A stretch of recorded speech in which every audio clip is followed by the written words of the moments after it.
अस्सलाम वालेकुम वरहमतुल्लाहि वबरकातुहू। तमाम भाइयों का क्या हाल है? ठीक है। मैं उम्मीद करता हूँ कि सब खैरियत से होंगे।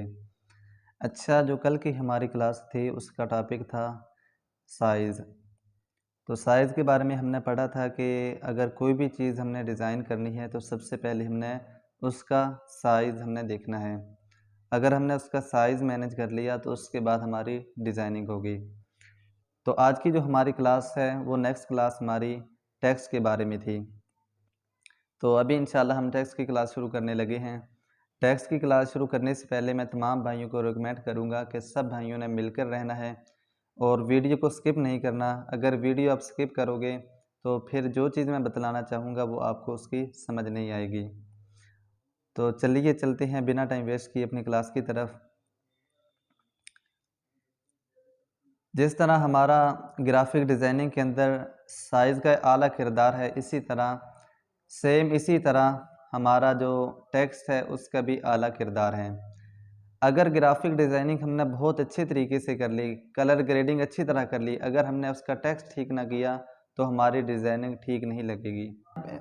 तो अब हमने यहाँ ए पे आकर क्लिक कर देना है, ठीक है। ए पे आकर जब आप क्लिक करोगे तो सिंपल आपके सामने ये डैशबोर्ड ओपन हो रहा होगा। तो आपने टेक्स्ट पे आके क्लिक कर देना है। क्लिक कर देने के बाद आपने टेक्स्ट की जो मैनेजमेंट है वो आपने देख लेनी है कि मैंने टेक्स्ट किस साइज़ पर अपनी एडिटिंग करनी है। तो यहाँ पे देखें, अब आप टेक्स्ट पे जब क्लिक करोगे तो देखिए यहाँ पे इसके आगे कई ऑप्शन ओपन हो गए हैं, ठीक है। तो इंशाल्लाह हम इनको तफसील के साथ पढ़ने वाले हैं कि जिनकी वजह से जो हमारी डिज़ाइनिंग है वो खूबसूरत नज़र आए और देखने वाला भी देखता रह जाए कि हमारी डिज़ाइनिंग किस तरह हुई है। तो अब आप नीचे देखें, पेंसिल के निशान के नीचे एडिट का नज़र आ रहा है। तो सिंपल यहाँ पे देखें न्यू टेक्स्ट है। अब मैं यहाँ पे एडिट पे आकर क्लिक कर देता हूँ तो आपके सामने अब मैं जो भी चीज़ यहाँ पे इंटर करना चाहूँ, लिखना चाहूँ तो वो चीज़ हो जाएगी। यहाँ पे मसलन मैं स्टार ग्राफिक्स लिख देता हूँ तो देखें वो स्टार ग्राफिक्स आ गया है, ठीक है। उसके बाद नेक्स्ट जो ऑप्शन है वो है डिलीट का। अगर आप डिलीट करना चाहो तो डिलीट कर सकते हो, ठीक है। उसके बाद कॉपी का ऑप्शन आ रहा है। कॉपी का क्या मतलब होता है कि एक जो टेक्स्ट है उसकी आप कई ज़्यादा कापियाँ कर सकते हैं। इसकी मिसाल कुछ यूँ ले लें कि अगर आप किसी प्रिंटर वाले की शॉप पे जाते हैं और जाकर कहते हैं कि भाई मैंने बेफाम निकलवाना है और उसकी मुझे इतनी कापियाँ चाहिए, तो फिर आप उसको बेफाम देते हैं, वो आपको एक बेफाम की बजाय कई उसकी कापियाँ निकाल देता है। तो सिंपल ये भी वही चीज़ है, आप इसकी आगे कई ज़्यादा कापियाँ कर सकते हैं, जितनी आप चाहते हैं उतनी ज़्यादा आप कापियाँ कर सकते हैं। मसलन यहाँ पे स्टार ग्राफिक्स एक है तो मैं अगर इसको कॉपी करना चाहूँ तो देखें, एक हो गया, दो, यानी कि जितना आप चाहें उतनी ज़्यादा आप कापियाँ कर सकते हैं। तो कॉपी का भी यही मतलब होता है, ठीक है।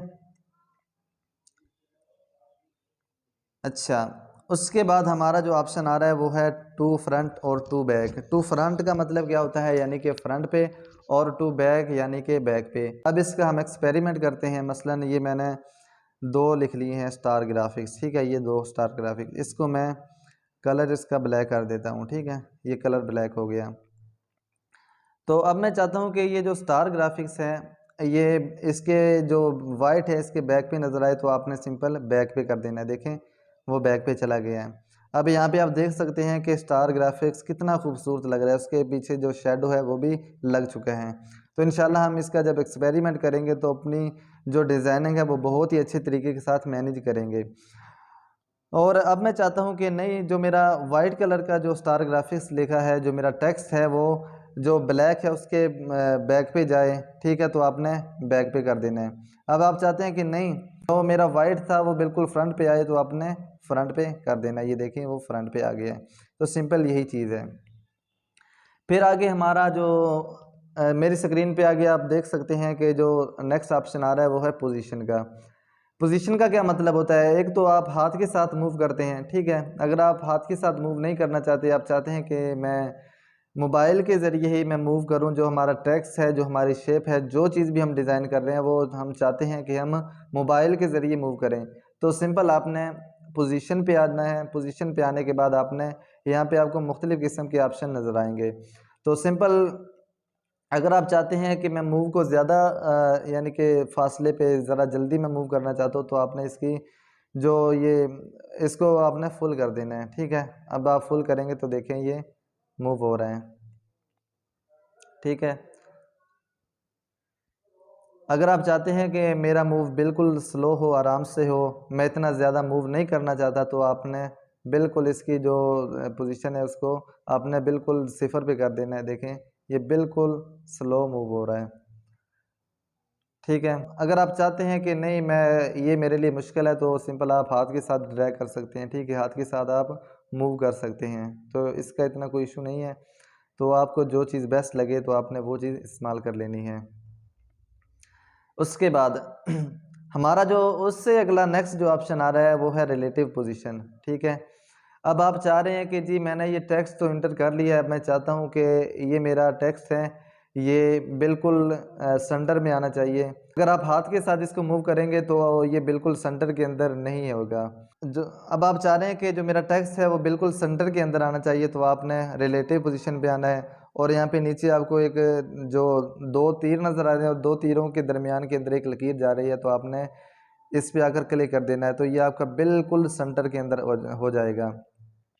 ठीक है, उसके बाद आपने यहाँ पे लिखा है, अगर आप चाह रहे हैं कि नहीं मेरा इसी जगह पर मेरा सेंटर के अंदर आना चाहिए, तो अपना जो फ्रंट पे सेंटर का आइकन बना है तो इस पर आगे क्लिक कर देना है। तो ये है तरीकाकार।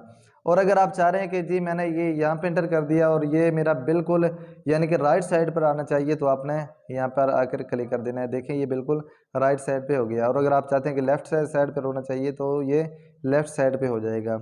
और इसी तरह जो फ्रंट है फ्रंट पर कर सकते हैं। आप बॉटम पे करना चाहे तो बॉटम पे यानी कि बिल्कुल नीचे वो आप कर सकते हैं। तो ये इसका भी बहुत ज़्यादा फ़ायदा है। अगर आप इसकी प्रैक्टिस करेंगे तो जब हम क्लास से आगे प्रैक्टिकल करेंगे, एक्सपेरिमेंट जब हमारा होगा, तो तब ये हमारे लिए बहुत ही ज़्यादा फ़ायदेमंद होगी। अच्छा, उसके बाद हमारा जो नेक्स्ट ऑप्शन आ रहा है वो है साइज़ का। अगर आप चाहते हैं साइज़ दो तरीक़ों के साथ हम कम और ज़्यादा कर सकते हैं। एक तो यहाँ पे देखें आपको दो ये गोल दायरे नज़र आ रहे होंगे टेक्स्ट के ये साइडों पे, तो आप इनके ज़रिए भी आप टेक्स्ट को छोटा और बड़ा कर सकते हैं। ठीक है, अब अगर आप चाहते हैं कि यार मेरा टेक्स्ट बहुत छोटा हो गया और मैं हाथ के साथ ये बड़ा नहीं हो रहा, तो सिंपल आपने साइज़ पर आ जाना है। और साइज़ पर आ जाने के बाद आपने जितना ज़्यादा आप साइज़ करना चाहते हैं उतना ज़्यादा आपका साइज़ हो जाएगा। ठीक है, तो इन दो तरीक़ों में से आपको जो अच्छा लगे, जो बेहतर लगे, आपने वो तरीके को कर लेना है। ठीक है, उसके बाद हमारा जो ऑप्शन है वो है पैडिंग।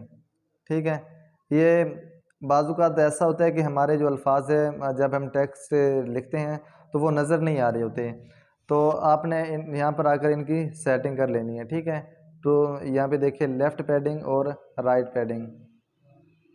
ठीक है, तो ये जब आप एक्सपेरिमेंट करेंगे तो इंशाल्लाह फिर आपको इन चीज़ों की समझ आ जाएगी। उसके बाद जो हमारा नेक्स्ट ऑप्शन आ रहा है वो है कलर ग्रेडिंग का। देखें ग्राफिक डिज़ाइनिंग के अंदर जो कलर ग्रेडिंग है वो बहुत ही आला किरदार अदा करती है। मैं बार बार ये अल्फाज कह रहा हूँ कि अगर ग्राफिक डिज़ाइनिंग के अंदर अगर आपने कलर अच्छे तरीके के साथ मैनेज ना किए हुए, तो आपकी डिज़ाइनिंग बिल्कुल काम की नहीं है। तो कलर के हवाले से जब हम इंशाल्लाह करेंगे, जब हमारे क्लास जब तजर्बा करेगी, तो तब इंशाल्लाह हमें इस चीज़ का बहुत ज़्यादा फ़ायदा होगा। ठीक है, यहाँ पर आकर आपने कलर सेलेक्ट कर सकते हैं। अब जब आप कलर पे क्लिक करेंगे तो कलर पे क्लिक करने के बाद यहाँ पे देखें मुख्तलिफ़ किस्म के आपको कलर्स दिखाई दे रहे हैं।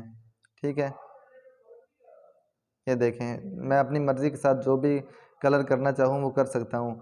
और यहाँ पर आगे देखें प्लस का निशान है, प्लस के निशान के बाद आपके सामने ये एक नई विंडो ओपन होगी। तो यहाँ पे आप अपनी मर्ज़ी के ज़रिए जो अपनी कलर ग्रेडिंग है वो कर सकते हैं। अगर कलर हमारी डिज़ाइनिंग के अंदर ना हुए तो बिल्कुल हमारी डिज़ाइनिंग का कोई फ़ायदा नहीं है। तो इंशाल्लाह आप भाइयों ने जो हमने आज पढ़ा है, एडिट पढ़ा है, डिलीट पढ़ा है, कॉपी पढ़ा है, टू फ्रंट और टू बैक पढ़ा है, उसके बाद पोजीशन पढ़ी है, रिलेटिव पोजीशन पढ़ी है, साइज़ पढ़ा है, पैडिंग पढ़ी है, और उसके साथ जो कलर है वो हम कल पढ़ेंगे इंशाल्लाह। तो जो आज हमने पढ़ा है इन सब की आपने अच्छी तरह से प्रैक्टिस कर लेनी है। जितनी ज़्यादा प्रैक्टिस करेंगे उतना ही ज़्यादा आपको फ़ायदा होगा। तो एक बार हम इंशाल्लाह इन टूल्स को पढ़ लेंगे, और टूल्स को पढ़ने के बाद जब हमारे ये टूल्स मुकम्मल हो जाएंगे, उसके बाद जब मैं आपको ग्राफिक डिज़ाइनिंग के लिए कोई वर्क दूंगा तो आपको टूल्स का पता होगा कि जी एडिट का क्या मतलब है, कॉपी का क्या मतलब है, टू फ्रंट और टू बैक का क्या मतलब है। तो जब आपको इन चीज़ों का पता होगा तो तब जाकर आप अपनी डिज़ाइनिंग अच्छी तरह कर सकते हैं।